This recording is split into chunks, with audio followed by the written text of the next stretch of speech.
ప్రధాని మోదీ ఆర్భాటాలు తగ్గించాలని పిలుపునిస్తే ఏపీలో మాత్రం అందుకు భిన్నంగా సీఎం చంద్రబాబు పర్యటన కోట్లాది రూపాయల ప్రజాధనం ఖర్చు చేస్తున్నారు. నరసన్నపేటలో జరిగిన స్వర్ణ ఆంధ్ర స్వచ్ఛ ఆంధ్ర కార్యక్రమం కోసం అధికారులు హడావిడి చేశారు.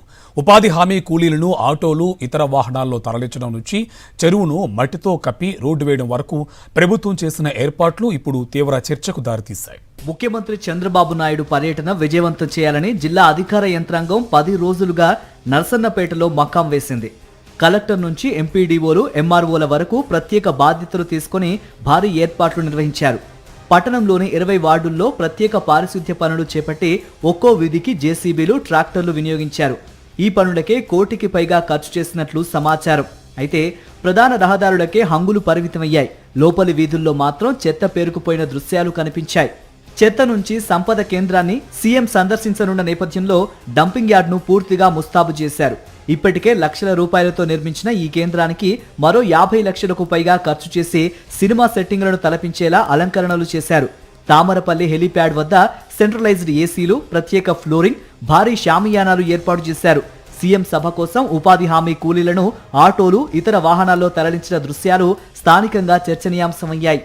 ఒకవైపు చెరువుల పరిరక్షణ, భూగర్భ జలాల పెంపుపై ప్రభుత్వం ప్రచారం చేస్తుండగా మరోవైపు సీఎం సభకు వెళ్లే రహదారి కోసం నర్సన్నపేటలోని శర్మాల చెరువును మట్టితో కప్పివేయటం స్థానికులను ఆశ్చర్యానికి గురిచేసింది. స్వచ్ఛ ఆంధ్ర పేరుతో నిర్వహించిన కార్యక్రమంలో ప్రచార ఆర్భాటానికే పెద్దపీట వేసినట్లు విమర్శలు వినిపించాయి. ఇదే సమయంలో సీఎం చంద్రబాబు ప్రసంగిస్తూ ఉండగానే సభ నుంచి పలువురు జనం వెళ్లిపోవడం కూడా చర్చకు దారితీసింది.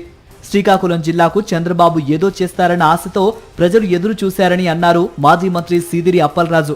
శ్రీకాకుళంకు చంద్రబాబు తెచ్చిన అతిపెద్ద ప్రాజెక్టు చెత్త సంపద కేంద్రం అని ఎద్దేవా చేశారు.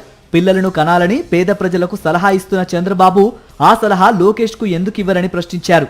ఈ 2 ఏళ్ల కాలంలో చంద్రబాబు నాయుడు గారు ఈ జిల్లాకు 3 సార్లు వచ్చి, మొదటిసారి టీ పెట్టడం నేర్పించి, రెండోసారి హార్బర్ పనులు ఆపించి, మూడోసారి చెత్త సంపద కేంద్రాన్ని తీసుకొచ్చినటువంటి ఘనత చంద్రబాబు నాయుడు గారు. ఇది వాస్తవం. ఇది ఎవడు అవునన్నా కాదన్నా రేపు పొద్దున ఎవరో ఒకరు మీడియా ముందుకు వచ్చి పిచ్చివాగుడు వాగినా దిస్ ఇస్ ద ఫ్యాక్ట్. ఈ జిల్లా మీద చంద్రబాబు నాయుడు గారికి ఉన్నటువంటి ప్రత్యేక ప్రేమ ఈ చెత్త సంపద కేంద్రం ద్వారా తేటతెల్లమైందని నేను ఈ సందర్భంగా జిల్లా ప్రజలందరికీ కూడా మనవి చేయదలుచుకున్నాను. చంద్రబాబు ప్రజా సమస్యలను పక్కన పెట్టి ప్రచార కార్యక్రమాలకే ప్రాధాన్యత ఇస్తున్నారని విమర్శలు వినిపిస్తున్నాయి. కేవలం చంద్రబాబు ప్రచార ఆర్భాటాల కోసం ప్రజాధనాన్ని వృధా చేస్తోంది కూటమి సర్కార్.